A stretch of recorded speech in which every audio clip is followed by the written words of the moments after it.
श्री सच्चिदानंद सद्गुरु साईनाथ महाराज की जय। सद्गुरु श्री साईनाथुनि शरद बाबूजी की जय। సాయి వంటి దైవంబు లేడోయి లేడోయి, ప్రజలందరి నోట సాయి నామం పలకాలి, సర్వత్రా సాయి రూపం రంజిల్లాలి, ముజ్జగాలు సాయి మహిమతో ముప్పిరిగొనాలి. సాయి పదరవళులు మన హృదయ కుహరంలోని నిశ్శబ్ద నిశీధిలో ప్రతిధ్వనించాలి.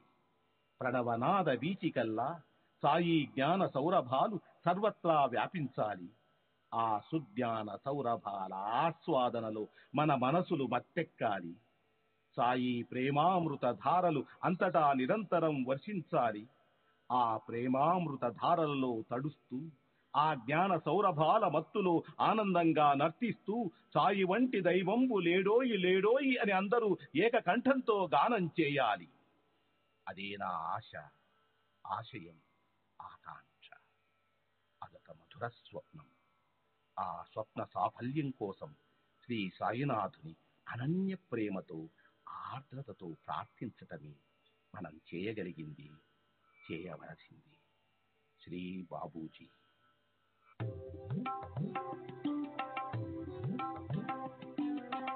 సాయి బాబా, సాయి బాబా, సాయి బాబా, సాయి బాబా.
श्री सच्चिदानंद सद्गुरु साईनाथ महाराज की जय।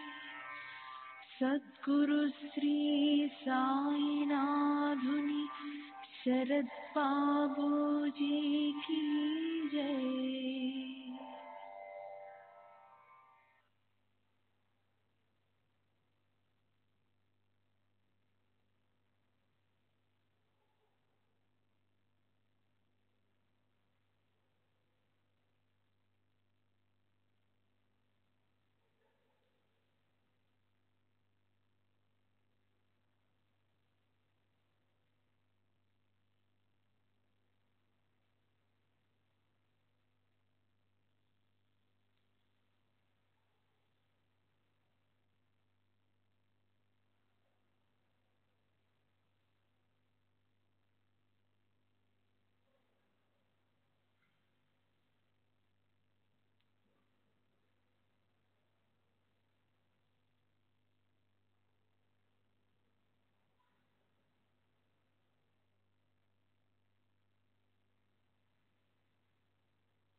श्री सच्चिदानंद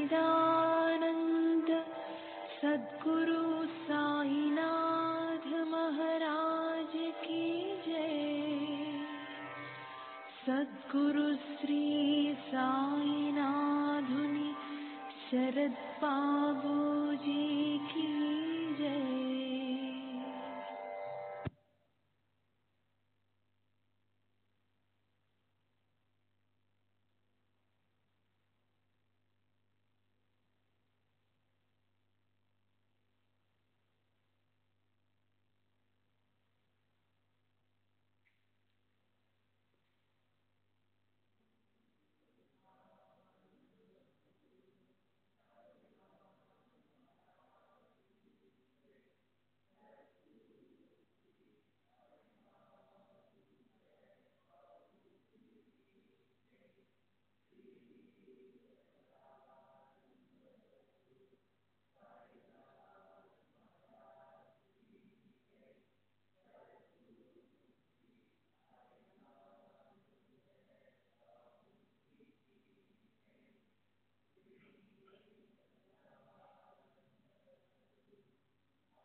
श्री सच्चिदानंद सद्गुरु साईनाथ महाराज की जय।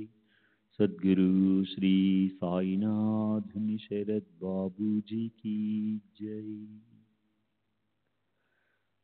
శ్రీ సాయి భక్త అనుభవ సంహిత సెప్టెంబర్ 6వ తేదీ 1936. Somnath Shankar Deshpande, police inspector. తండ్రి శంకర్ ఉరఫ్ నానాసాహెబ్ నిమోన్కర్, వయసు 51 సంవత్సరాలు, బ్రాహ్మణుడు, నెంబర్ 376, శనివార్పేట, పూనా. నేను నానాసాహెబ్ నిమోన్కర్ కుమారుణ్ణి. మా స్వస్థలమైన నిమోన్ షిరిడీకి 20 మైళ్ళ దూరంలో ఉంది. నిమోన్ నుండి కోపర్గాం వెళ్లాలన్నా, కోపర్గాం నుండి నిమోన్ వెళ్లాలన్నా షిరిడీ మీదుగానే వెళ్ళాలి. నిమోన్లో మాకు చాలా భూములున్నాయి. షిరిడీలో మా బంధువులు ఉన్నారు. షామా తండ్రి బల్వంతరావు దేశపాండే నాకు తాతయ్య అవుతాడు. ఆయనకు మా నాన్న అంటే అమిత ప్రేమ. బాబాను చూడాలని బల్వంతరావు ఎప్పుడు మసీదుకి వెళ్ళినా దూరం నుంచే బాబా అతనిపై ఇటుకు రాయి విసిరేవారు, లేదా విసురుతానని బెదిరించి తరిమి వేసేవారు. అలా బాబా జనులెవరినీ తమ మసీదులోనికి రానిచ్చేవారు కాదు. ఒకసారి బల్వంతరావు, సాయిబాబాను అందరూ పిచ్చి ఫకీర్ అంటారు, నాకు అదే సందేహంగా ఉంది. నువ్వు నాతో వచ్చి వారిని చూసి నీ అభిప్రాయం చెప్పు అని మా నాన్నను బాబా వద్దకు తీసుకెళ్ళాడు. మా నాన్న మసీదుకి వెళ్ళినప్పుడు మాత్రం బాబా రాళ్లు రువ్వలేదు. దాంతో వాళ్ళు బాబా దగ్గరికి వెళ్ళి దర్శించుకోగలిగారు. బాబాను చూడడంతోనే మా నాన్న హృదయం ఆయన పట్ల ఆకర్షితమైంది.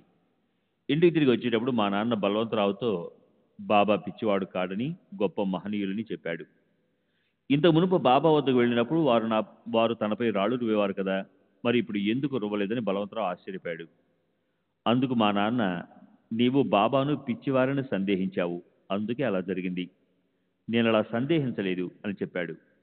అప్పటి నుండి మా నాన్న ఏడాదికి 2 ఏళ్లకు ఒకసారి బాబాను దర్శించేవాడు. బాబాపై భక్తి శ్రద్ధలు పెరగన ఆరంభించిన తరువాత తరచుగా వారిని దర్శించుకునేందుకు వెళ్ళేవాడు. మా నాన్న సంగంనేర్ గౌరవ మ్యాజిస్ట్రేట్గా ఉన్నప్పుడు కలెక్టర్ పిఏగా పనిచేస్తున్న నానాసాహెబ్ చందోర్కర్ను కలిశాడు. చందోర్కర్ కూడా సాయిబాబాను ఆరాధించేవాడు. వారిరువురు బాబాను గురించి మాట్లాడుకునేవారు. చాందోర్కర్ మసీదును పునరుద్ధరించడానికి చందాలు వసూలు చేసినప్పుడు మా నాన్న కూడా తనకు చేతనైనంత చందా ఇవ్వడమే గాక మసీదు పునర్నిర్మాణ కార్యక్రమాలను పర్యవేక్షించాడు. బాబా పనివాళ్లను మసీదు మరమ్మతు పనులను చేయనిచ్చేవారు కాదు. ఆ పనులకు అడ్డుపడి చేసిన పనులు తారుమారు చేస్తుండేవారు. అందువలన చాలా కాలం పునాదులు కూడా వేయలేకపోయారు.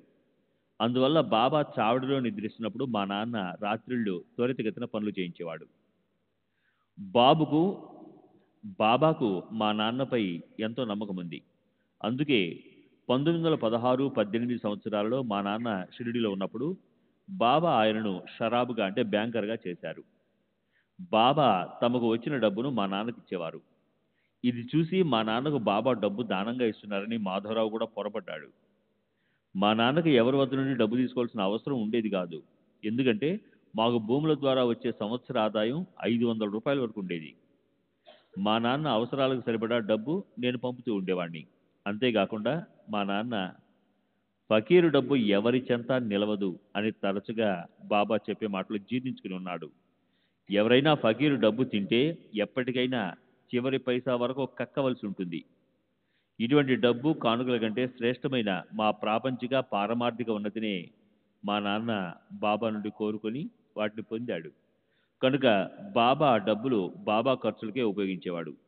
బాబా స్వయంగా మా నాన్నను పిలిచి భక్తులకు ప్రసాదం పంచడానికి బర్ఫీ తెప్పించమనో, ధునిలోనికి పెద్ద మొత్తంలో కట్టెలు తెప్పించమనో ఆదేశిస్తూ ఉండేవారు.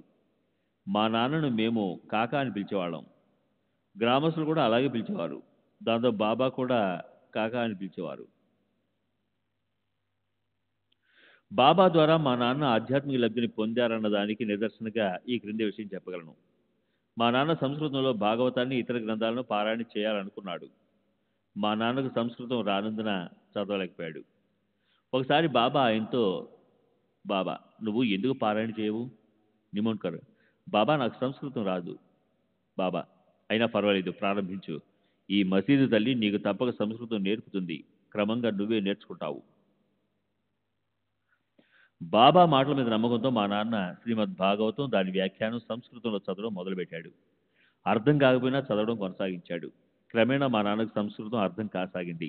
అంతేకాదు, బాబా ఆదేశం మేరకు భగవద్గీత, జ్ఞానేశ్వరి కూడా పారాయణ చేయగలిగాడు. అవన్నీ అర్థం చేసుకోగలిగాడు. నిత్యం సంస్కృత అధ్యయనం చేసే గొప్ప పండితులైన కాకాసాహెబ్ దీక్షిత్, జోగ్ మొదలైన వారి సందేహాలను మా నాన్న నివృత్తి చేసేవాడు. బాబా అనుగ్రహం వలనే మా నాన్న ఇంత చక్కగా అర్థం చేసుకోగలిగాడని వాళ్ళందరూ అన్నారు.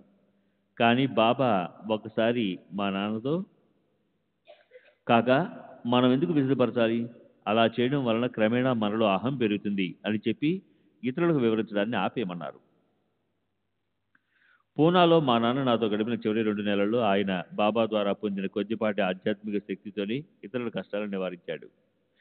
మా నాన్న పొందిన ప్రాపంచిక ఉన్నతి ద్వారా ఆయన ప్రజలలో ఎంతో పేరు ప్రఖ్యాతులు పొందాడు. అంతేకాకుండా మా కుటుంబ సభ్యులందరిపై కూడా సాయిబాబా కృప అపారంగా వర్షిస్తుండేది.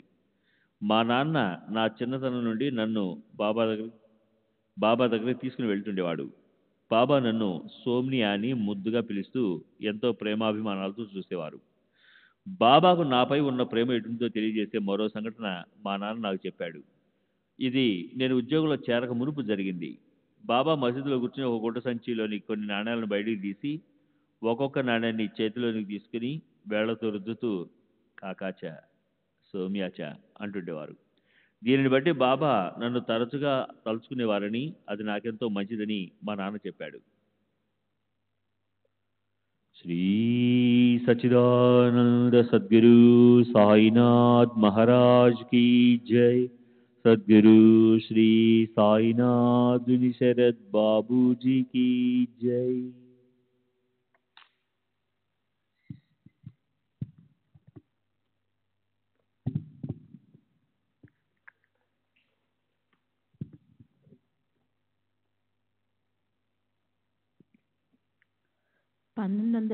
లో నేను కోపర్గాం సబ్ ఇన్స్పెక్టర్గా పనిచేసేవాడిని. షిరిడి నా అధికార పరిధిలోనే ఉండేది. నేను ప్రతి నెల జీతం తీసుకున్న వెంటనే ₹2 మనీ ఆర్డర్ ద్వారా బాబాకు పంపేవాడిని. ఇలా చేయమని మా నాన్న నన్ను ఆజ్ఞాపించాడు. బహుశా ఇది వారి మొక్కు ఉండవచ్చు. ఇలా పంపడం మా నాన్న చనిపోయిన తర్వాత కొంతకాలం వరకు, అంటే 1920 వరకు కొనసాగించాను. నేను కోపరగాంలో ఉన్నప్పుడు ఒకసారి మా నాన్నతో కలిసి బాబాను దర్శించాను. బాబా నన్ను ₹10 దక్షిణ అడిగారు. నేను సమర్పించాను. అప్పుడు బాబా దక్షిణ అడగటంలో నాకు ఎటువంటి ప్రత్యేకత కనిపించలేదు. 6 నెలల తర్వాత బాబా నన్ను దక్షిణ అడిగిన రోజు నుండి నా జీతం ₹10 పెంచినట్లు ఉత్తర్వులు వచ్చాయి. తర్వాత 1912లో నాకు కోపరగాం నుండి పూనాకు బదిలీ అయింది. బాబా మా యోగక్షేమాలకు బాధ్యత వహించి ఉన్నారని తెలిపే సంఘటనలు ఎన్నో ఉన్నాయి. ఈ యోగక్షేమం వహామ్యహం మా నాన్న జీవితంలో చివరి 3 సంవత్సరాలలో బాబా ఆయన్ని కాపాడిన వైనం ముఖ్యమైనది. 1916లో నా భార్య గర్భవతిగా ఉన్నప్పుడు ఆమెకు సహాయంగా ఉండేందుకు మా అమ్మ నాన్నలను రమ్మని కబురు పెట్టాను. వాళ్ళు నిమోన్ నుండి పూనాకు బయలుదేరారు. అప్పుడు బాబా త్వరలోనే సమాధి చెందబోతున్నారనే వదంతులు వ్యాపించాయి. అందువల్ల మొదట వాళ్ళు షిరిడి వెళ్ళి బాబాను దర్శించారు. అప్పుడు బాబా వాళ్ళను అక్కడే ఉంచేశారు. వాళ్ళను పూనా వెళ్ళటానికి కానీ తిరిగి నిమోన్ వెళ్ళటానికి కానీ అనుమతించలేదు. వారెందుకు అలా అనుమతి నిరాకరించారో మా నాన్నకు అర్థం కాలేదు. మాధవరావు మా నాన్న తరపున బాబాను అనుమతి కోరాడు. బాబా, నా మనుషులను చంపదలిచావా ఏం? కాక నీ అపసొమ్ము ఏమైనా తింటున్నాడా? మాధవరావు, అతని కోడలు గర్భవతి, ఆమెకు సహాయం కావాల్సి ఉంది. బాబా, అరే కాక, నీవేమీ ఆందోళన పడకు, భగవంతుడు సహాయం చేస్తాడు. మా నాన్నను ఉద్దేశించి అన్నారు. ఇంకా నన్ను సమాధి చేసి వెళ్ళు అని బాబా మా నాన్నతో అన్నారు. మా నాన్నను షిరిడిలో నిలిపివేసినప్పుడు వారు గుడ్డతో తమ చేతికి కట్టుకున్నారు. ఈ కట్టును 3 సంవత్సరాల వరకు విప్పకుండా ఉంచుకొని వారు సమాధి చెందడానికి 4 రోజుల ముందు మాత్రమే విప్పారు. బాబా సమాధి చెందిన 4 నెలల తర్వాత మా నాన్న మరణించాడు. ఆ విషయాన్ని ఆయన ముందే ఊహించి బాబా సమాధి చెందిన 3-4 రోజుల తర్వాత షిరిడి విడిచి వెళుతూ మాధవరావుకు చెప్పాడు. నా తల్లిదండ్రులు షిరిడిలో ఉన్నప్పుడు వారు ఎలాగైనా మా దగ్గరికి వస్తారనే ఉద్దేశంతో మేము చివరి వరకు ప్రత్యాయమేమీ ఏర్పాటు చేసుకోలేదు. అకస్మాత్తుగా ఒక రాత్రి నా భార్య తనకు పురిటి నొప్పులు వస్తున్నాయని చెప్పింది. వెంటనే నేను 10 గంటల సమయంలో టాంగా తెప్పించుకొని ఆమెను పూనా మున్సిపల్ ప్రసూతి ఆసుపత్రికి తీసుకెళ్లాను. ఆమెను చూసుకోవాల్సిన నర్సు నాతో ప్రక్క గదిలో మాట్లాడుతూ ఉంది. సుమారు 11 గంటల సమయంలో అప్పుడే పుట్టిన బిడ్డ ఏడుపు వినిపించింది. నా భార్య ఎవరి సహాయం లేకుండా సుఖంగా మగబిడ్డను ప్రసవించింది. ఇంచుమించు అదే సమయంలో షిరిడీలో బాబా మా నాన్నతో ఒక స్త్రీ ఉంది. ఆమెను ఒక ప్రదేశానికి తీసుకువెళ్ళాను. ఆమె సుఖంగా ఒక మగబిడ్డను ప్రసవించింది అన్నారు. ప్రసవమైన వెంటనే నా సోదరునితో బాబాకు, అప్పుడు షిరిడీలో ఉన్న మా తల్లిదండ్రులకు మిఠాయిలు పంపాను. సాధారణంగా బిడ్డ పుట్టినప్పుడు ఆత్మీయులకు మిఠాయిలు పంచడం ఆనవాయితీ. వెంటనే పూనా బయలుదేరి వచ్చి ఇంట్లో తోడుగా ఉండమని మా తల్లిగారికి కబురు కూడా పెట్టాను. కానీ ఆమెను కూడా పూనా పంపటానికి బాబా అనుమతించలేదు. బిడ్డ పుట్టినప్పుడు బాబా అన్న మాటలను మా నాన్న నా సోదరునితో చెప్పాడు. ఇది 1916 భాద్రపదంలో జరిగింది. మా కుటుంబంపై మా బాబా రక్షణను తెలియజేసే మరో సంఘటన వివరిస్తాను. 1917 డిసెంబర్లో పూనాలో ప్లేగ్ వ్యాధి చెలరేగింది. నిమోన్లో నా సోదరుని భార్య ప్రసవించింది. 2-3 ఏళ్ల వయసున్న నా కుమారుడు గోపాల్ను తీసుకొని క్రిస్మస్ సెలవుల్లో నేను నిమోన్ బయలుదేరాను. దారిలో మేము షిరిడీలో ఆగి బాబాను దర్శించాము. బాబా నన్ను నిమోన్ వెళ్ళటానికి అనుమతిస్తూ బిడ్డను రక్షించుకో, పోరాలో జీవ్ లావ్ అంటూ ఊది ప్రసాదించారు. ఇది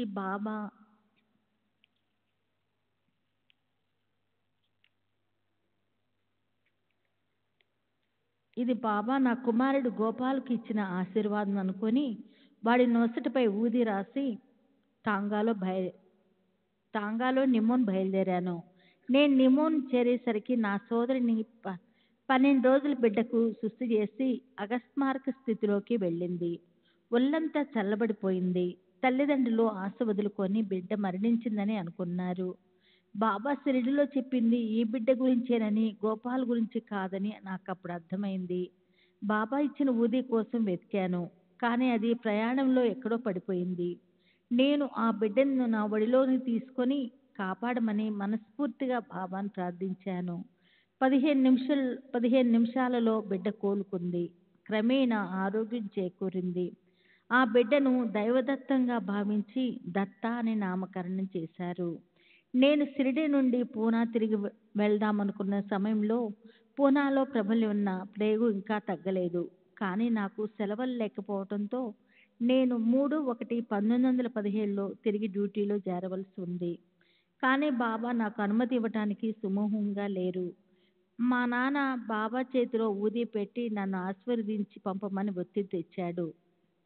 మేము జనవరి 3వ తారీఖున పూనా చేరేసరికి మా ఇంటి యజమానికి ప్లేగు సోకి మంచంలో ఉన్నాడు. 4వ తారీఖున నా భార్యకు కూడా ప్లేగు సోకింది. నేను పిల్లలు ఎక్కడికి వెళ్ళలేక అక్కడే ఉండిపోయాము. బాబా నా భార్యనే కాక మమ్మల్ని అందరినీ కూడా కాపాడారు. వారి కృప వల్ల నా భార్య కోలుకుంది, కానీ ఆమె కంటి చూపు పోయింది. మేము ఊరు వదిలి ఆరోగ్య శిబిరానికి తరలి వెళ్ళటం మంచిదనిపించి ఆ విషయం బాబాకు ముందుంచాము. వారు ఇల్లు ఎందుకు విడిచిపెట్టడం అని అనుమతించలేదు. మేము వారి ఆదేశాన్ని పాటించి క్షేమంగా ఉన్నాము. నా భార్యకు ఆరోగ్యం బాగోలేనప్పుడు కూడా మా నాన్నను పూనా రమ్మని అభ్యర్థించాము. మా నాన్న బాబాను అనుమతి కోరాడు. ఈసారి కూడా నన్ను సమాధి చేసిన తర్వాతే వెళ్ళు అన్నారు బాబా. 1917 మార్చిలోనో ఏప్రిల్లోనో నేను తీవ్ర అనారోగ్యానికి గురయ్యాను.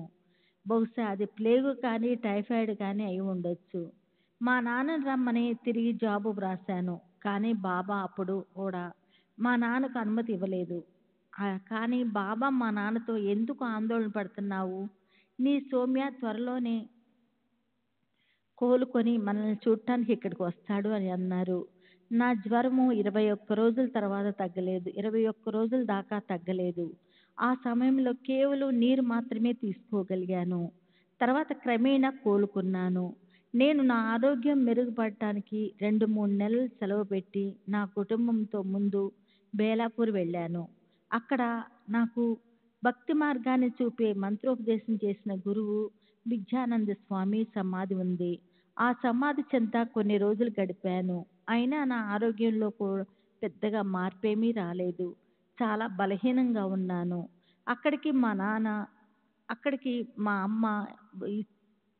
అమ్మ వచ్చి మమ్మల్ని షిరిడీ తీసుకువెళ్ళింది. అప్పుడు బాబా నాకు ప్రతిదినము కొంత కిచిడీ పెట్టమని ఆదేశించారు. మా అమ్మ అలాగే చేసింది. నేను షిరిడీలో 1 నెల రోజులు గడిపిన తర్వాత నా ఆరోగ్యం కుదుటపడింది. బాబా సమాధి చెందడానికి కొద్ది రోజుల ముందు నేను వారి వద్ద ఉన్నాను. అప్పుడు బాబాకు అనారోగ్యంగా ఉంది. భక్తులందరూ ఆదుర్దాగా ఉన్నారు. నేను తిరిగి వెళ్లేందుకు సెలవు కోరితే బాబా అనుమతించేందుకు ఇష్టపడలేదు. కానీ నాకు పని ఉన్నందువల్ల నేను పూనా వెళ్ళిపోయాను. బాబా సమాధి చెందిన 3 రోజుల తర్వాత మా నాన్న షిరిడీ నుండి నిమ్మూన్కి వెళ్ళి అక్కడి నుండి అహ్మద్నగర్ వెళ్ళాడు. అప్పుడు నాకు పార్సపు నొప్పి వచ్చింది. మా నాన్నకు కబురు పెట్టాను. నా కోరిక మేరకు పూనా వచ్చారు. అప్పటి నుండి మరణించేంత వరకు 2 నెలలు నా దగ్గరే ఉన్నారు. ఆ చివరి రోజుల్లో నిరంతరం బాబా ధ్యాసలోనే గడిపేవారు. ఆయన దగ్గరకు వచ్చిన వారందరినీ సాయిబాబాగా చూసేవారు. మా నాన్న మొదటి నుండి రామభక్తుడు. నిజానికి బాబాకు రామునికి తేడా లేదు. మా నాన్న శ్రీరామ్ అని పలికి తన తుది శ్వాస విడిచారు. బాబా సశరీరులుగా ఉండగా వారికి 4 రోజులు సేవ చేసుకునే భాగ్యం నాకు దక్కింది. ఒకసారి మా నాన్న సాక్ష్యం చెప్పడానికి అహ్మద్నగర్ వెళ్ళి అక్కడే 4 రోజులు ఉండవలసి వచ్చింది. మా నాన్న తాను బాబాకు చేసే సేవలు అంతరాయం కలగకుండా ఆయన బదులు నన్ను షిరిడీలో ఉంచాడు. కానీ ఒక తేడా ఉంది. మా నాన్న వృద్ధుడు కాబట్టి కూర్చొని సేవ చేసేవాడు. నేను యువకుడిని కాబట్టి నిలబడి సేవ చేసేవాడిని. ఇది చాలా శారీరక శ్రమతో కూడుకున్నది. రోజంతా బాబాకు అందుబాటులో ఉంటూ వారి ఆజ్ఞలు పాటిస్తూ వారు విశ్రమించే వరకు వారి పనులన్నీ చేయటం చిన్న విషయమేమీ కాదు. ఆ రోజుల్లో బాబా నాకు ఒక దివ్య దర్శనాన్ని ప్రసాదించారు. ఒకసారి నేను మసీదులో ఉన్నాను. బాబా తమ గద్దెపై కూర్చుని ఉన్నారు. శ్యామ మెట్ల దగ్గర కూర్చుని ఉన్నారు. అప్పుడు బాబా నాకు మారుతిగా సాక్షాత్కరించారు. అకస్మాత్తుగా బాబా శరీరం మాయమై అక్కడ మారుతి రూపం ప్రదర్శనమైంది. ఆ రూపానికి తోక ఉన్నదో లేదో మాత్రం నేను గమనించలేదు. నేను మాధవరావుతో అదిగో చూడండి బాబా మారుతిగా దర్శనమిస్తున్నారు అన్నాను. నిస్సందేహంగా బాబా రామభక్తులే. చావుడి ఉత్సవం అప్పుడు బాబా మారుతి ఆలయం ఎదురుగా నిలబడి ఏదో ఉచ్చరిస్తూ 15-20 సార్లు తమ చేతిని మారుతి వైపు ఊపేవారు. నేను బాబా సమక్షంలో ఉన్నప్పుడు నా స్వాభావికమైన ప్రాపంచిక ఆలోచనలు మాయమై సరికొత్త ఆలోచనలు కలిగేవి. దీర్ఘకాలం మా నాన్న బాబా సన్నిధిలో గడిపినందువల్ల ఆయన సమర్థత, స్వభావం ఎంతో పరిణితి చెందాయి.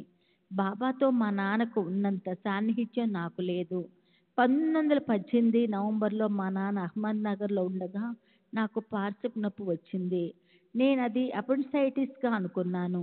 దాంతో నా ఉత్తరం అందుకొని మా నాన్న పూనా వచ్చి నాతో ఉన్నారు. ఆయన నాకు ఉత్తరం రాశాడు. ఆ మరుసటి రోజు నుండి పన్నొప్పి మాయమైపోయింది. నా సోదరుడు నాతో ఉన్నాడు. అతనికి క్షయరోగం లక్షణాలు కనిపించాయి.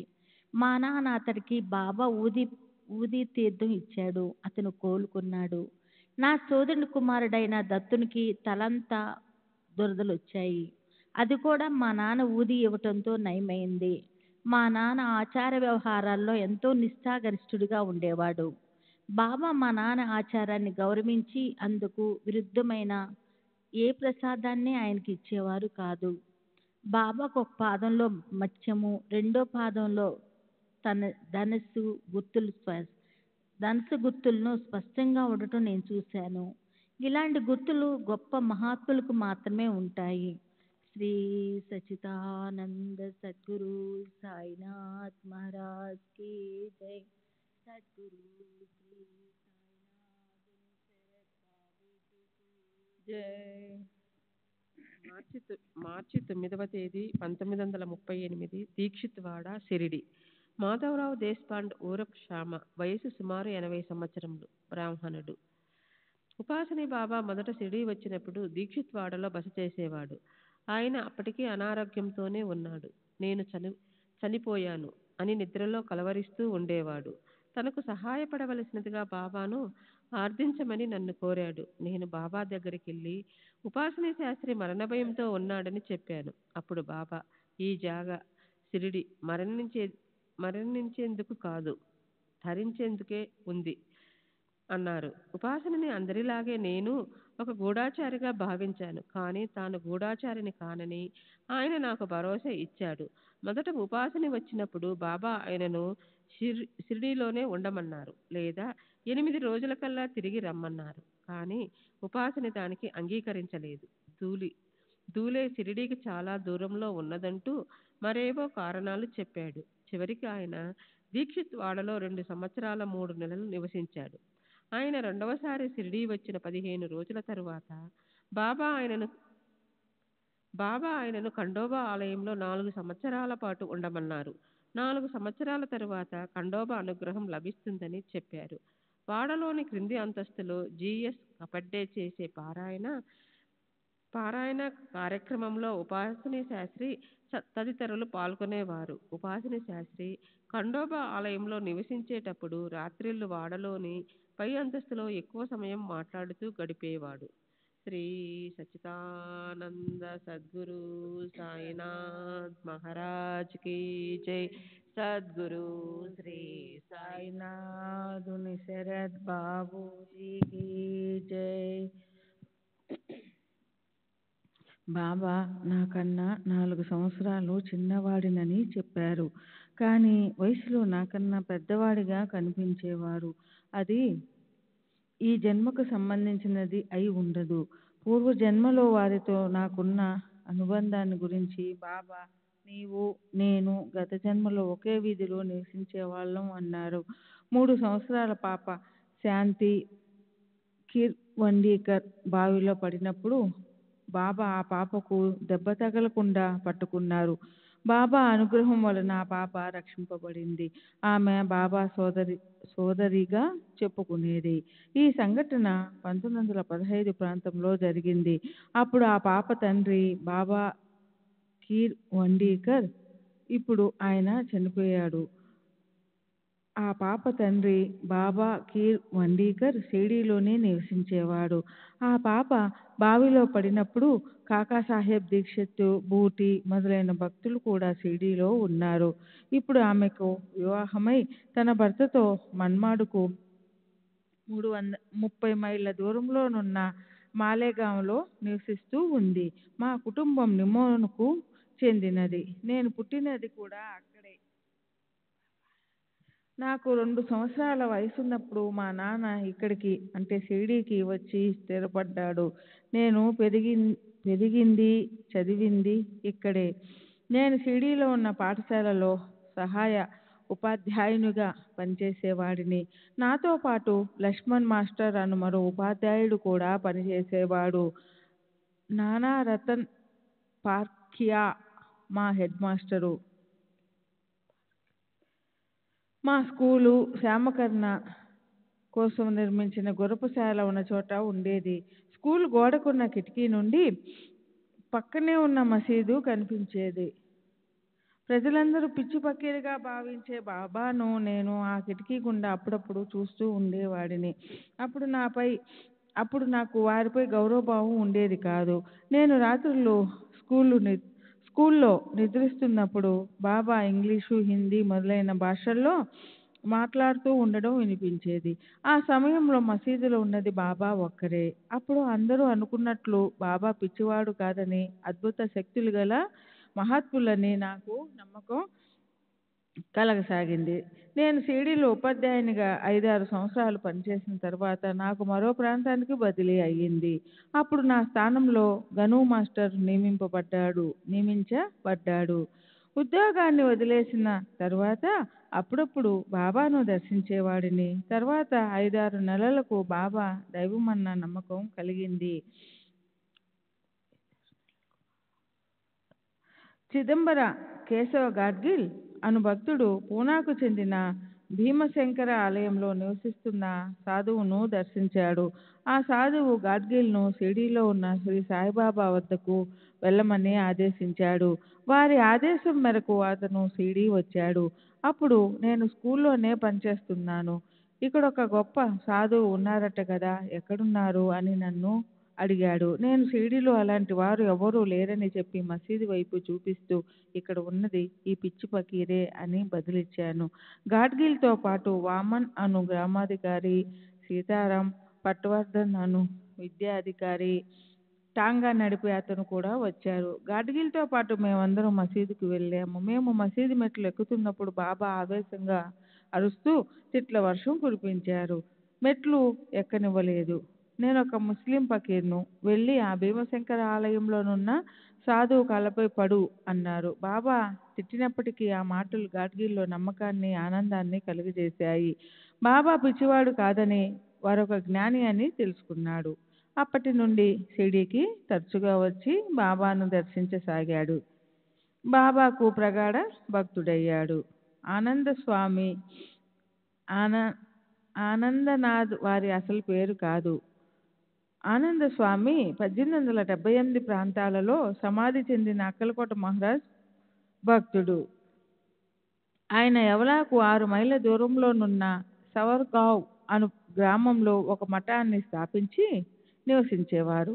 ఆ స్వామి కేవలం కౌపీనం మాత్రమే ధరించేవారు. వారు సాక్షాత్కారం పొందిన గొప్ప మహనీయులు. నేను, నందూరాం మార్వాడి మరి కొంతమంది 1885లో వారిని మఠంలో దర్శించినప్పుడు వారి వయసు 95 సంవత్సరాలు. మా తిరుగు ప్రయాణంలో నాతో పాటు ఆయన కూడా షిరిడీ వచ్చి సాయిబాబాను దర్శించారు. ఆయన సాయిబాబా ఒకరినొకరు చూసుకున్నారు, కానీ ఏమీ మాట్లాడుకోలేదు. ఆ స్వామి తిరిగి వచ్చి సాయిబాబా పేడకుప్పపై ఉన్న వజ్రం లాంటి వారు అని బాబా గురించి తమ అభిప్రాయం చెప్పారు. ఇప్పుడు 60 సంవత్సరాల వయసు ఉన్న బాలా చోప్దార్కు అప్పుడు 7 సంవత్సరాలు. గంగగిరి మహారాజు షిరిడీ వచ్చి హోమం, నామసప్తాహనం నిర్వహించాడు. నామసప్తాహనం చివరిలో పెద్ద ఎత్తున అన్న సంతర్పణ కార్యక్రమం జరిగింది. ఒక్కసారి మాత్రమే జరిగిన ఈ కార్యక్రమానికి భక్తులు ఎక్కువ సంఖ్యలో హాజరయ్యారు. ఈ కార్యక్రమం ఆనందస్వామి సాయిబాబాను దర్శించిన చాలా కాలానికి జరిగింది.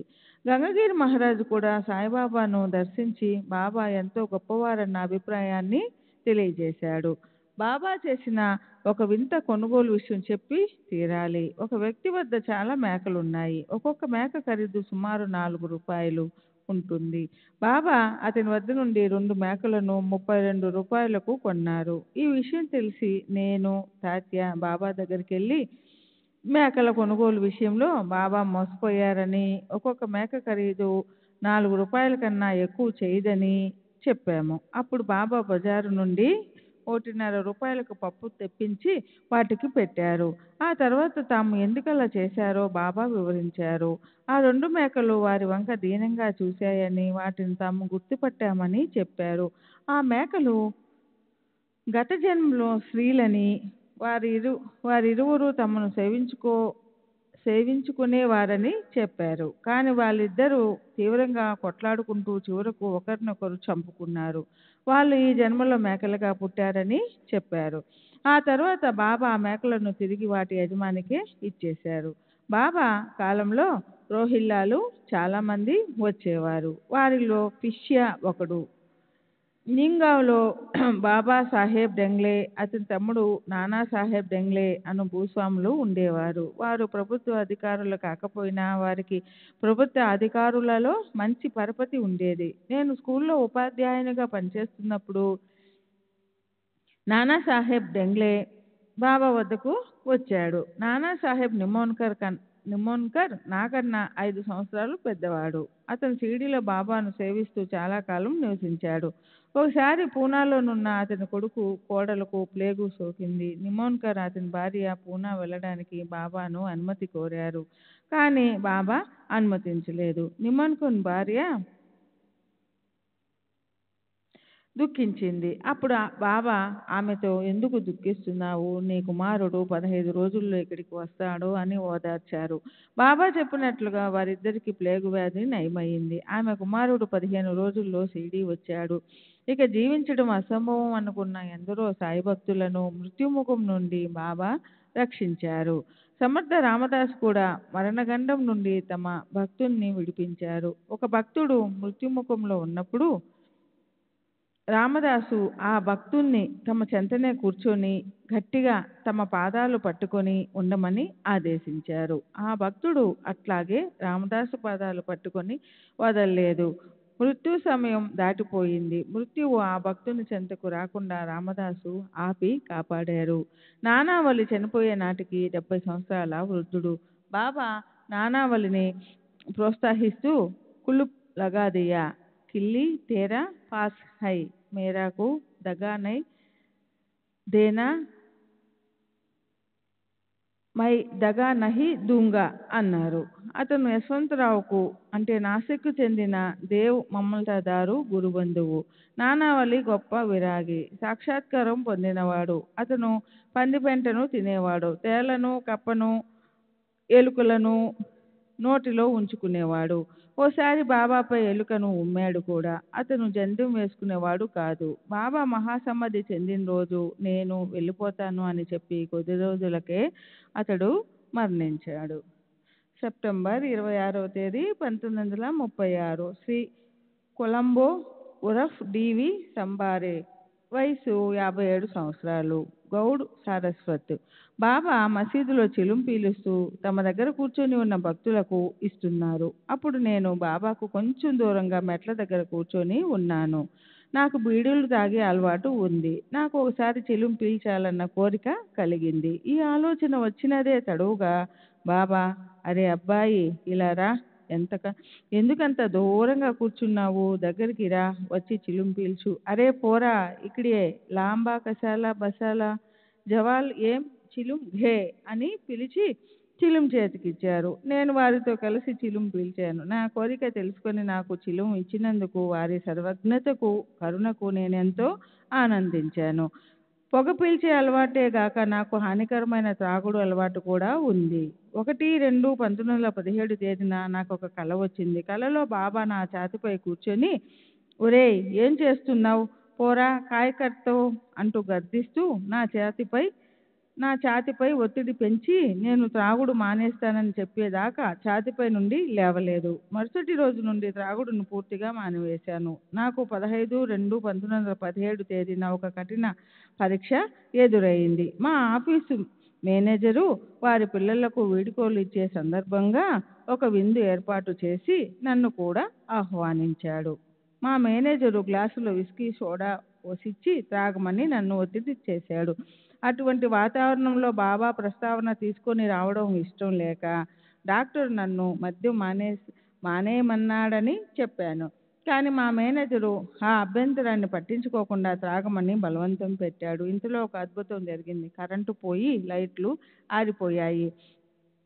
మేనేజరు కరెంటు ఎందుకు పోయిందో తెలుసుకోవడానికి వెళ్ళాడు. చీకటిలో నా పక్కన కూర్చున్నతను నా గ్లాసులోని విస్కీ తాగేశాడు. మేనేజర్ వచ్చి తన కోరిక మేరకు నేను త్రాగానని భావించి సంతృప్తి చెందాడు. శ్రీ సచ్చిదానంద సద్గురు సాయినాథ్ మహారాజ్ की जय. सद्गुरु श्री साईनाथ शरद बाबूजी की जय. सच्चिदानंद सद्गुरु साईनाथ महाराज की जय. सद्गुरु श्री साईनाथ शरद बाबूजी की जय. బాబా దక్షిణాడహణంలో ఒక నీతి దాహి ఉండేది. అది మనలోని డంబాలు పలుకు గుణం, దురాశ, మొక్కులు తీర్చకుండా ఎగవేయుట మొదలైన వాటిని నశింపచేసేది.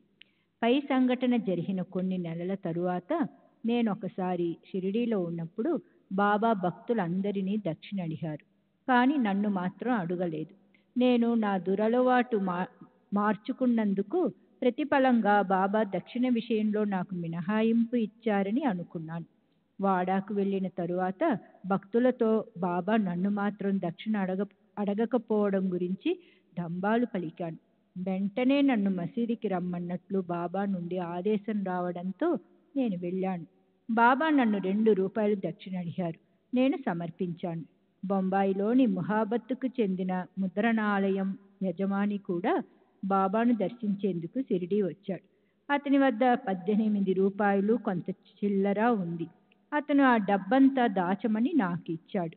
ఎందుకంటే బాబా తనను దక్షిణ అడిగినప్పుడు తన దగ్గర డబ్బు లేదని చెప్పి తప్పించుకోవచ్చని అతని ఉద్దేశం. నేను బాబాకు 2 రూపాయలు దక్షిణ ఇవ్వడానికి వెళ్ళినప్పుడు అతను మసీదులో ఉన్నాడు. బాబా అతనిని కూడా 2 రూపాయలు దక్షిణ అడిగారు. అతను తన దగ్గర డబ్బేమీ లేదని చెప్పబోయేలోగా నన్ను చూపించి ఇతని దగ్గర తీసుకుని ఇవ్వు అన్నారు. తాను పన్నిన పన్నాహం బాబాకు తెలిసిపోయిందని గ్రహించి అతను నా దగ్గర దాచిన డబ్బు నుండి 2 రూపాయలు తీసుకుని బాబాకు సమర్పించాడు. ఈ సంఘటన బాబా మహాసమాధికి కొన్ని రోజుల ముందు జరిగింది. బాబా సమాధి చెందడానికి కొన్ని రోజుల ముందు మేము షిరిడీలో ఉన్నాము. మేము ఇంటికి వెళ్లేందుకు అనుమతి కోసం వారి దగ్గరికి వెళ్ళాం. వారు సమాధి చెందబోతున్నారనే విషయం మాకు అప్పటికి తెలియదు. వారు, మీరు బొంబాయి నుండి వస్తున్నారు కదా, మీరు నా మాటలు వింటూనే ఉండాలి, నేను మీ మాటలు వింటూ ఉంటాను, కానీ మీరు వెళ్ళిపోతున్నారు, సరే వెళ్ళండి, మీరు రేపు మధ్యాహ్నానికి చేరుకుంటారు అని అన్నారు.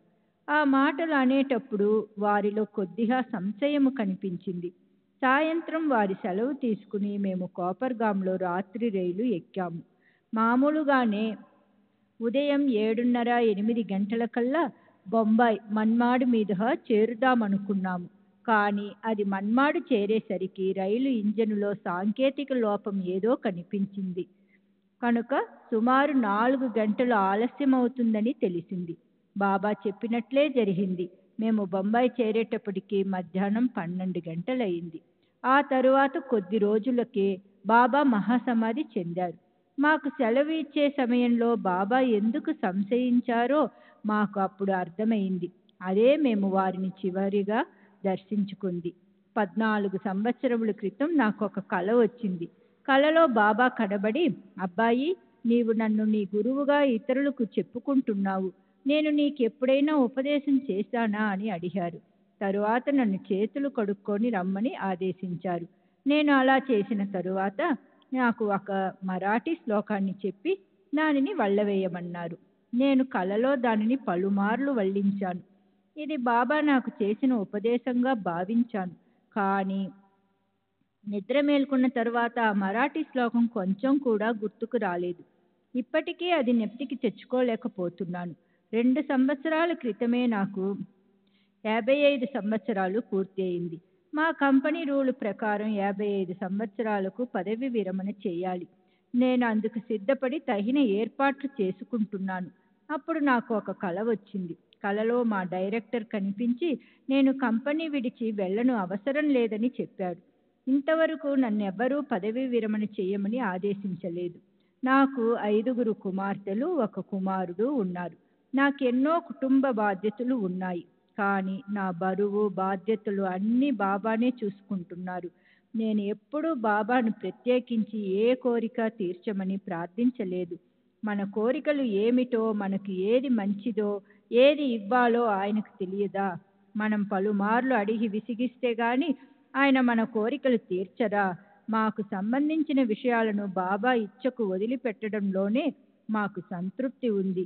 మేము ఆనందంగా ఉన్నాము. డిసెంబర్ 9వ తేదీ 1936 షిరిడి. తుకారాం బర్కు భూస్వామి మహర్, వయస్సు 40 సంవత్సరాలు, షిరిడి. శ్రీ సాయిబాబాతో నాకు కొన్ని అనుభవాలు ఉన్నాయి.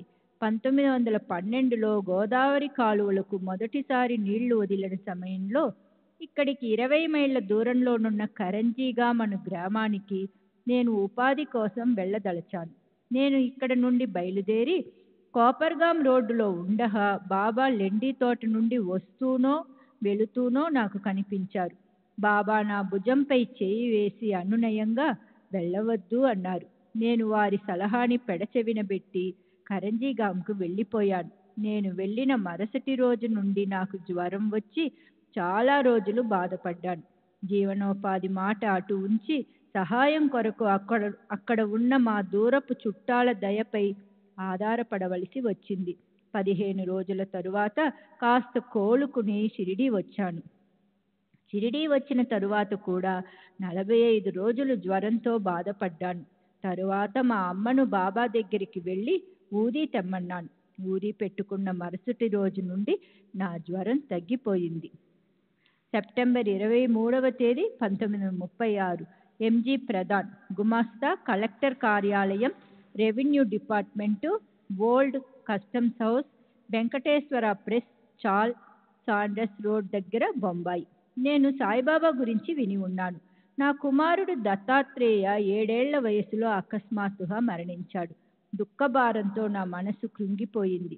సాయిబాబాను దర్శించాలని అనుకున్నాను. ఒకరోజు నాకు ఒక కల వచ్చింది. కలలో 5 సాధువులు కూర్చుని ఉండడం చూశాను. మీలో సాయిబాబా ఎవరు అని నేను వారిలో ఒకరిని అడిగాను. అతను సాయిబాబాను చూపించాడు. అంతటితో కల ముగిసింది. తరువాత బాబాకు సమర్పించేందుకు జంజీరాలోనున్న మా తోట నుండి సీతాఫలాలు రామాఫలాలు తీసుకుని షిరిడీ వెళ్ళాను. నేను మసీదు చేరి బాబాను దర్శించి ఫలాలు సమర్పించి వారి ముందు కూర్చున్నాను. నాకు కలలో సాయిబాబా రూపం ఎలా కనబడిందో షిరిడీలో బాబా సాక్షాత్తు అలానే ఉన్నారు. అప్పుడు సాయిబాబా నన్ను తీవ్రంగా తిడుతూ, ఎందుకు ఈ తెలివి తక్కువ వాడు కొడుకు చనిపోయినందుకు బాధపడుతున్నాడు? చనిపోవడం అంటే భూమిలో కలిసిపోవడమే. శరీరం ఎప్పటికైనా మట్టిలో కలిసిపోవాల్సిందే. దానికి దుఃఖించడం ఎందుకు అన్నారు. తరువాత నా వైపు చూస్తూ, నీ రామఫలాలను అంతటా వెదజల్లు అన్నారు. నీవు సంపాదించిన విజ్ఞానమంతా అందరికీ పంచిపెట్టు అన్నది ఆ మాటలకు అర్థమని నేను భావించాను. తరువాత బాబా అక్కడున్న భక్తులతో మా ఇల్లు, తోటలో ఏ ప్రదేశంలో ఎన్ని సీతాఫలం రామాఫలం చెట్లు ఉన్నవి తరచూ చూస్తున్నట్లు వర్ణించారు. అంతేకాదు 15 రోజుల క్రితం నా కొడుకు మరణించాడని, అందుకు నేను వృధాగా దుఃఖిస్తున్నానని కూడా చెప్పారు. నేను షిరిడీలో 4 రోజులు ఉన్నాను. ఈ 4 రోజుల్లో ఎందరో భక్తులు వారిని దర్శించారు. బాబా ఒకవైపు నా దుఃఖాన్ని తొలగిస్తూనే నా గురించే కాక తమ దగ్గరికి వచ్చే భక్తులందరి వృత్తాంతాలు తమకు తేట తెల్లమని నాకు తెలియజేయడం ద్వారా వారిపై నాకున్న భక్తి విశ్వాసాలను దృఢపరిచారు. నా ప్రథమ షిరిడీ యాత్రకు సెలవు మంజూరు కావడం, వెంటనే ప్రయాణానికి డబ్బు సమకూరడంతో మొదటిసారిగా నాకు బాబా పట్ల నమ్మకం కలిగింది. బాబా దేనిని పట్టించుకోనట్లు ఉదాసీనంగా ఉండి చాలా తక్కువగా మాట్లాడేవారు. వారు సదా అంతర్ముఖులై ఉండి నిశ్చలంగా మత్తులో ఉన్నవాని వల లేదా పిచ్చివాని వల కనిపించేవారు. ఇది నేను షిరిడీలో ఉన్న 4 రోజులలో గమనించిన విషయం. నేను తిరిగి 1935 వరకు షిరిడీ వెళ్ళనప్పటికీ నాకు బాబాపై ఏర్పడిన నమ్మకం నా ప్రాపంచిక ఆధ్యాత్మిక ఉన్నతికి ఎంతో దోహదపడింది. నాకు ఎప్పుడు ఏ కష్టం వచ్చినా బాబా స్వప్న దర్శనం ద్వారా నన్ను ఆదుకునేవారు. కానీ గత 2 సంవత్సరాలుగా నాకు అలాంటి దర్శనాలు కలుగలేదు. బాబా సమాధి చెందిన ఎన్నో సంవత్సరాలకు నా కుమారుణ్ణి బ్రతికించిన అపూర్వ సంఘటన గురించి చెప్పి తీరాలి. 1932లో నా చిన్న కుమారునికి తీవ్రంగా జ్వరం వచ్చింది. 3-4 రోజుల జ్వరం తరువాత వాడి నాడి అందలేదు. నాకు అనుమానం వచ్చి మా డాక్టర్ మిస్టర్ జే MBBSకు కబురు పెట్టాను. అతను క్షుణ్ణంగా పరీక్షించి నాడి ఆగిపోయిందని, బిడ్డ మరణించాడని చెప్పాడు. నా భార్యను ఓదార్చడం కూడా మొదలుపెట్టాడు. కానీ పిల్లవాడు మరణించాడని నేను నమ్మలేకపోయాను. పిల్లవాడి ముందు బాబా ఫోటో పెట్టి వాడి నుదుటికి ఊది రాసి బాబాను ఆర్తిగా ప్రార్థించసాగాను. అది చూసి డాక్టరు నాది మూఢనమ్మకం అన్నాడు. కానీ నేను సాయిబాబా భగవంతుడని, వారు తప్పక నా బిడ్డను బ్రతికిస్తారని చెప్పాను. ఇలా 45 నిమిషాలు గడిచిన తరువాత పిల్లవాడికి స్పృహ వచ్చి లేచి కూర్చున్నాడు. ఏమీ జరగనట్లు ఆడుకోసాగాడు. ఇది బాబా చేసిన అద్భుత లీల.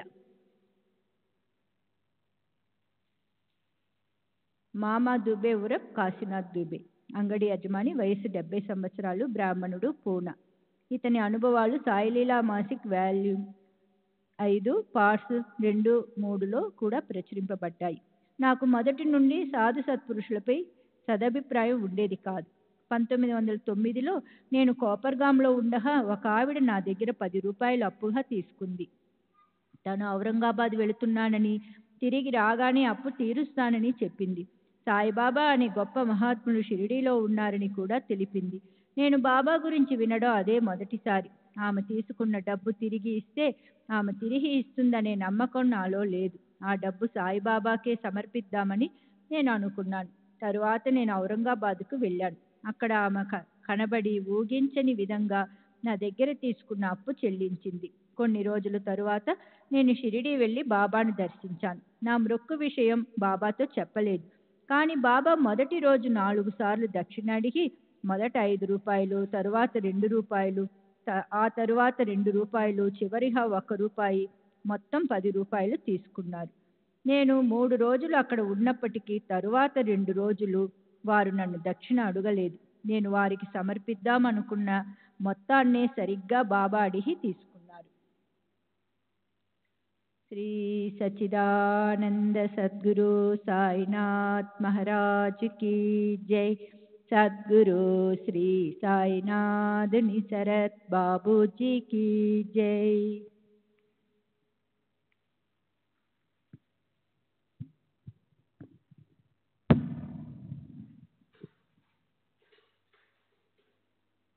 श्री सच्चिदानंद सद्गुरु साईनाथ महाराज की जय।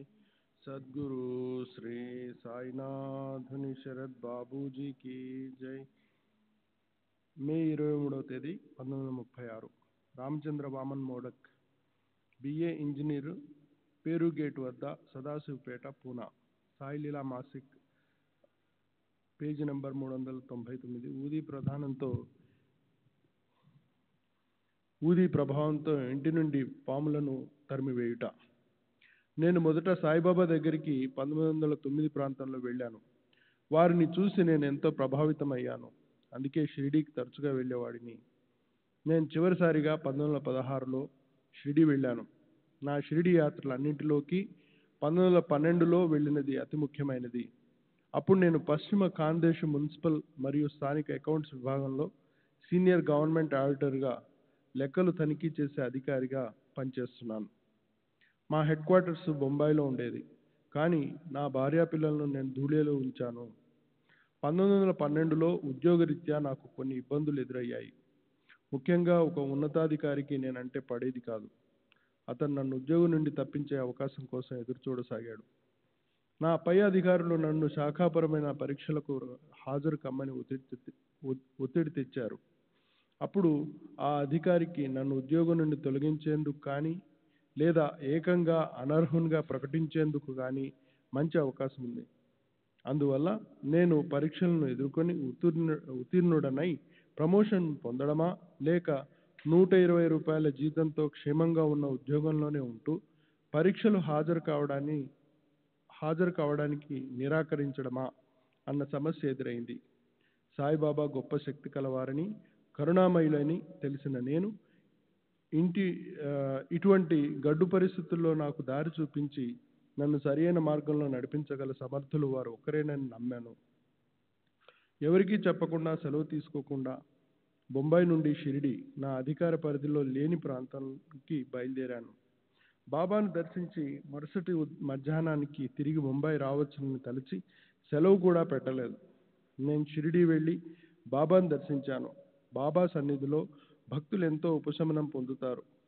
చింతలన్నీ తొలగిపోయి మనసు ఆనందంతో నిండిపోతుంది. నేను కూడా అదే విధమైన అనుభూతికి లోనయ్యాను. మరుసటి ఉదయం 7 గంటలకే సాధారణంగా భక్తులు ఈ సమయంలోనే తిరిగి వెళ్లేందుకు బాబా అనుమతి అడుగుతారు. బాబా దగ్గర సెలవు తీసుకోవడానికి మసీదుకి వెళ్ళాను.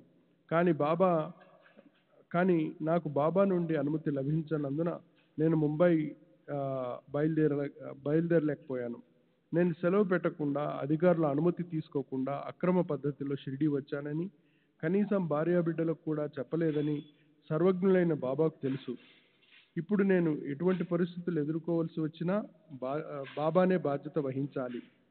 శ్యామకు నా ఇబ్బందులన్నీ తెలిసినందువలన నా తరఫున బాబా దగ్గరికి వెళ్ళి, అతను వచ్చి చాలా రోజులైంది, బొంబాయి వెళ్ళడానికి అనుమతించండి అని అడిగాడు.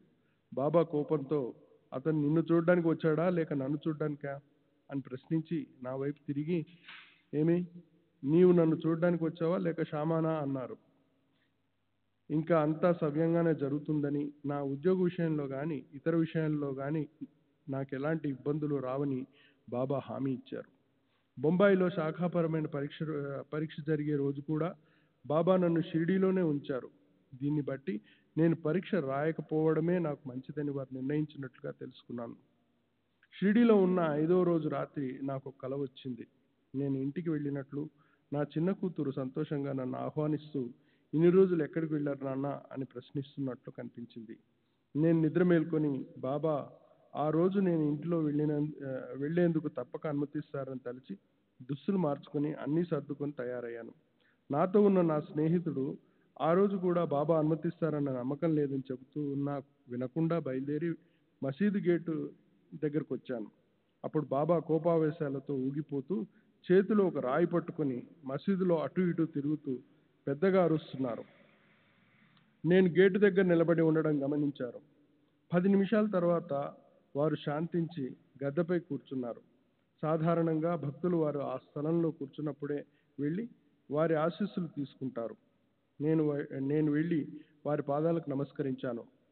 బాబా స్వయంగా ఊది తీసుకుని వెళ్ళు అన్నారు. ఆ విధంగా నాకు అనుమతి లభించింది. కానీ నా సమస్యకు వారి నోటి నుండి ఖచ్చితమైన సమాధానం ఆశించిన నేను నన్ను పరీక్షకు హాజరవ్వకుండా ధూళే వెళ్ళమంటారో లేక పరీక్ష రాయడానికి నేరుగా ముంబై వెళ్ళమంటారో తెలుసుకోవాలని, నన్ను ఎక్కడికి వెళ్ళమంటారో దయచేసి చెప్పండి అని బాబాను అడిగాను. వారు ఇంటికి వెళ్ళు, నీకోసం పిల్లలు ఆతృతగా ఎదురు చూస్తున్నారు అన్నారు. బాబా మాటల ద్వారా నా కల నిజమేనని నిర్ధారణ అయింది. నేను ధూళే వెళ్ళి తర్వాత అక్కడి నుండి ముంబైకి వెళ్ళాను. సాధారణ పరిస్థితుల్లో అయితే నేను ముంబై చేరి ఆఫీస్కు వెళ్ళగానే అనుమతి లేకుండా గైర్హాజరైనందుకు ఇబ్బందులు ఎదురయ్యేవి. కానీ చిత్రంగా అంతా సవ్యంగా జరిగిపోయింది. నేను ఎక్కడికి క్యాంప్కి వెళ్ళినా నాతో పాటు నా గుమస్తాలు కూడా వస్తారు. కానీ వారికి నేను ఎక్కడికి వెళ్ళింది తెలియక ఆశ్చర్యపోయారు. నా భార్య పిల్లలు మాత్రం నేను ముంబై ఆఫీస్లోనే ఉన్నానని అనుకున్నారు. మొత్తానికి బాబా కృప వలన అనుమతి లేకుండా సెలవుపై వెళ్ళడం అధికారికంగా గుర్తించకపోవడంతో ఉద్యోగపరంగా ఎలాంటి ఇబ్బందులు తలెత్తలేదు. నేను షిరిడి నుండి ముంబై వెళ్లేందుకు సహజంగా మన్మాడ్ మీదుగానే వెళ్ళాలి. ఆ ప్రాంతపు డిప్యూటీ కలెక్టర్ మన్మాడ్ క్యాంపులో ఉండి నన్ను మన్మాడ్లో ఆగమని నాకు ఉత్తరం రాశాడు.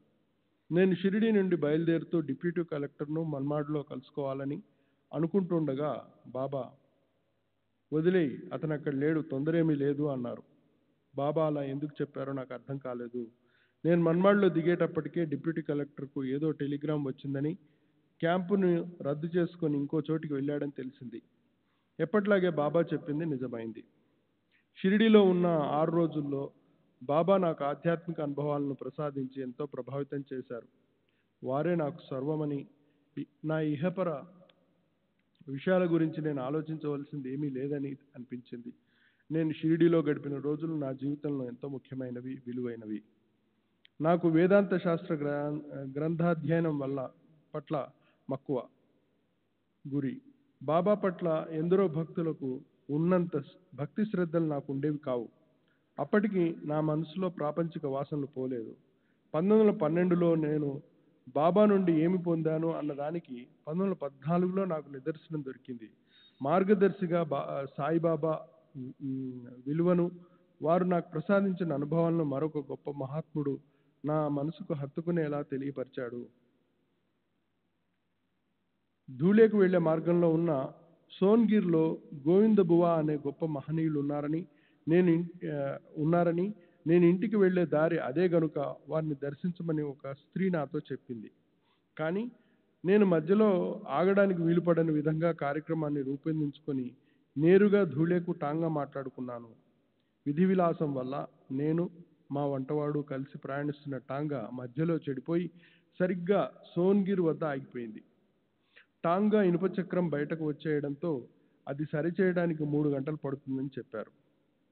నా వంటవాడు స్నానం చేసి బువాగారి దర్శనం చేసుకొని నన్ను సంప్రదించకుండానే మా యజమాని అంటే నేను తమ దర్శనానికి రావచ్చునా అని అడిగాడట. స్నానం చేసి రమ్మను అని బువాగారు చెప్పారట. నేను స్నానం చేసి ₹1 కొబ్బరికాయ తీసుకొని వారి దర్శనానికి వెళ్ళాను. వారు, అరే దుష్టుడా, నీకు అమూల్యమైనది లభించింది. నువ్వు దాన్ని కొంతకాలం రుచి చూసి కూడా వ్యర్థమైన వాటి కోసం ఇక్కడికి పరుగులు తీస్తున్నావు ఎందుకు అని అడిగారు. వారు చెబుతున్నది 1912లో నాకు బాబా నుండి లభించిన అపూర్వ అనుభవం గురించేనని అనుకున్నాను. మళ్ళీ, అయినా పర్వాలేదులే, నీవు నీ స్వగృహానికే వచ్చావు అని పలికి తనకు సాయిబాబాకు తేడా లేదని చెప్పారు. ఆ తర్వాత నన్ను భిక్ష ఏర్పాటు చేయమన్నారు. పూరీలు, పాయసం చేయించమన్నారు. దాని అర్థం ఆ రోజు మఠంలో ప్రసాదానికి అయ్యే ఖర్చు నేను భరించాలని తెలుసుకున్నాను. నేను అలాగే చేశాను. వంటకాలు తయారైన తర్వాత పూరీలు, పాయసం బువాగారి ముందుంచి తినమని అభ్యర్థించాను. మా దగ్గరున్న లోటా నిండా నీరు నింపి వారి ముందుంచాను. బువా లోటాలో నీటిలోనికి తమ వేలును ముంచి అందులో నుండి అద్భుతమైన రీతిలో ఒక సన్నని పూరీని బయటకు తీసి మేము ఇక్కడ పూరి తయారు చేశాం అంటూ దాన్ని తిన్నారు. మఠంలో చేసిన పూరి లావుగా గరుకుగా ఉంది. వారు తీసిన పూరి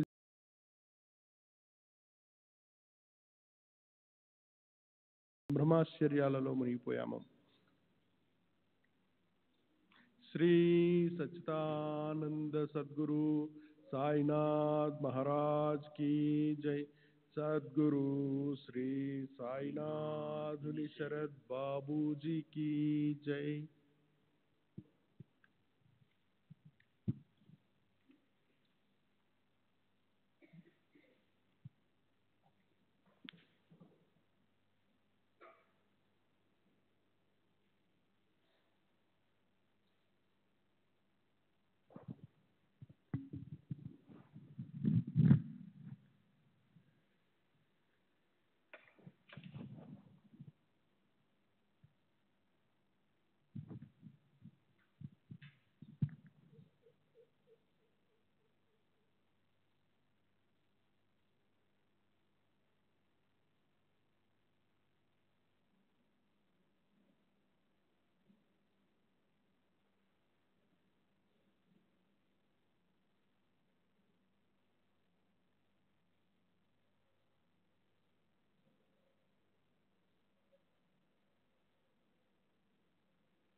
श्री सच्चिदानंद सद्गुरु साईनाथ महाराज की जय. सद्गुरु श्री साईनाथ शरद बाबू जी की जय. साई रहम नजर करना, बच्चों का पालन करना. साई रहम नजर करना, बच्चों का पालन करना. जाना तुमने जगत पसार, सब ही झूठ जमाना. जाना तुमने जगत पसार, सब ही झूठ जमाना. साई रहम नजर करना, बच्चों का पालन करना. साई रहम नजर करना, बच्चों का पालन करना. मैं अंधा हूँ बंदा आपका, मुझसे पथ दिखलाना. मैं अंधा हूँ बंदा आपका, मुझसे पथ दिखलाना. साई रहम नजर करना, बच्चों का पालन करना. साई रहम नजर करना, बच्चों का पालन करना. दास गणों कहे अब क्या बोलूं, थक गई मेरी रसना. दास गणों कहे अब क्या बोलूं, थक गई मेरी रसना. साई रहम नजर करना, बच्चों का पालन करना. साई रहम नजर करना, बच्चों का पालन करना. रहमो नजर करो अब मोरे साई, तुम बिना नहीं मुझे माँ बाप भाई. रहमो नजर करो मैं अंधा हूँ बंदा तुम्हारा. मैं अंधा हूँ बंदा तुम्हारा. मैं ना जानू मैना जानू अल्लाह इलाही रहमो नजरू करो रहमो नजरू करो अबू मोरे साई तुम बिना नहीं मुझे माँ बाप बाई रहमो नजरू करो काली जमाना मैंने गमाया काली जमाना मैंने गमाया साथी आखिर का साथी आखिर का साथी आखिर का तुम बिना कोई रहमो नजरू करो रहमो नजरू करो अबू मोरे साई बिना नहीं मुझे माँ बाप बाई रहमो नजरू करो अपने मस्जिद का झाड़ू गड़ो है अपने मस्जिद का झाड़ू गड़ो है मालिक हमारे मालिक हमारे मालिक हमारे तुम बाबा साई रहमो नजरू करो रहमो नजरू करो अबू मोरे साई तुम बिना नहीं मुझे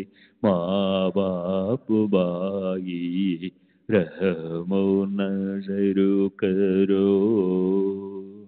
श्री सच्चिदानंद सद्गुरु साईनाथ महाराज की जय। सद्गुरु श्री साईनाथ निशरद बाबू जी की जय।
श्री सच्चिदानंद सद्गुरु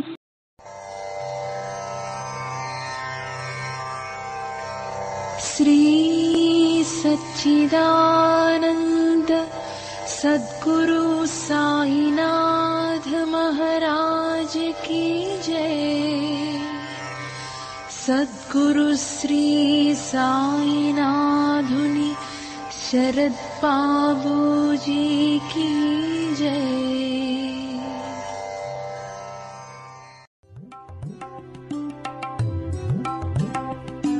साई बाबा साई बाबा साई बाबा साई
సాయి